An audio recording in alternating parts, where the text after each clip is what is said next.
On the Wings of Heroes, page 83, chapter 16. In Scooter's opinion, we'd gone out of the frying pan into the fire. Miss Landis had been too young to teach us. Miss Titus was too old to live. It took us a while to adjust to her. We weren't used to a teacher who looked like a walnut with a mustache. With those specs, her eyes were bigger than she was. But you couldn't tell where she was looking, maybe around the corners. The girls found out they missed Miss Landis. She'd worn a different outfit every day, and they'd drawn her dresses in their notebooks instead of learning.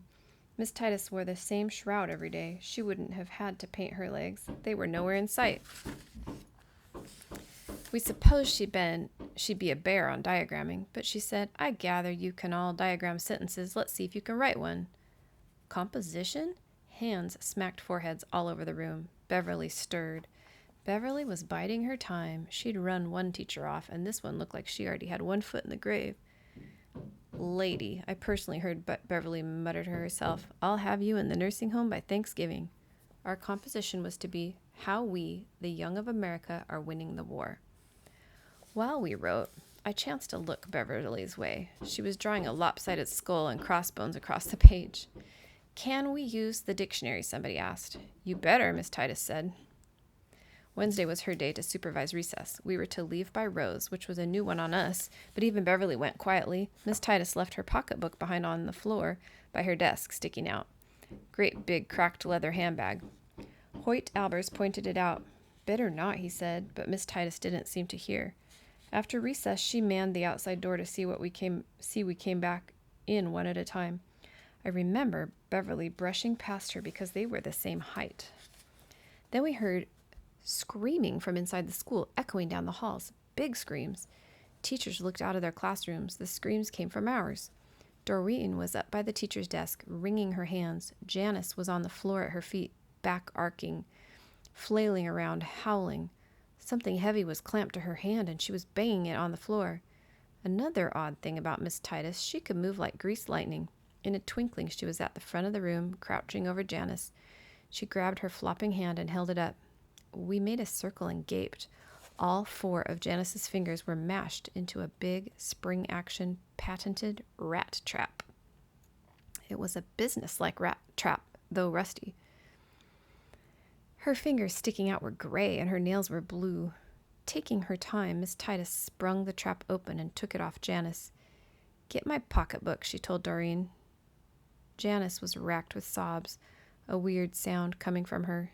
Jungle Dawn pink lipstick was all over her face. She was one big smear, and her feet kicked. You'd hope there'd be some blood, but there wasn't. Still, her fingers were real flat. Doreen collected Miss Titus's pocketbook from over in the corner where it had skidded. You could see how it happened. When Janice reached in to rifle the purse, the rat trap inside it got her. This was a surprise, and she jumped. The purse went flying.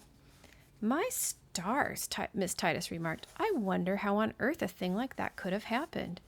She stood. "In your seats," she said, and we settled, Beverly too, looking around in her desk to make sure it hadn't been tampered with. The whole classroom could be a minefield. Miss Titus told Patty McIntosh to go with Janice to the girls' restroom to soak her fingers. We stirred.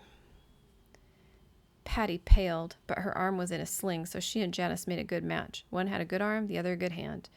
Beverly bolted. She and her stooges were never parted. It was a rule of theirs. She snapped a finger at Doreen, who was looking the other way. Then Beverly was lumbering up the aisle, heading for the door, and Janice. Suddenly she was nose to nose with Miss Titus.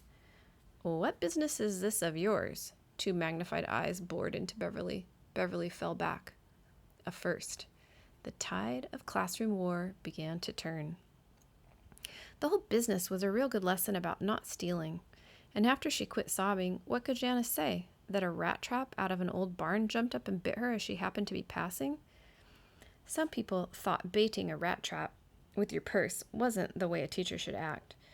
But nothing teacherish worked with Beverly or Doreen or Janice.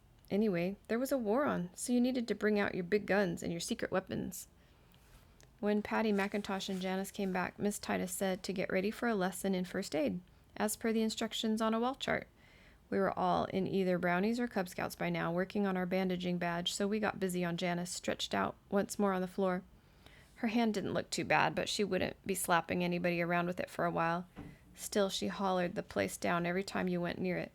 She was a lot bigger sissy than we'd realized. With Miss Titus showing us how we bandaged Janice up one side and down the other. She was a dead ringer for an Egyptian mummy by the time Miss Howe looked in on us, following Janice's screams. Miss Howe saw us at our patriotic best, working over Janice as volunteer victim with actual tears. Very realistic, Miss Howe said, and withdrew.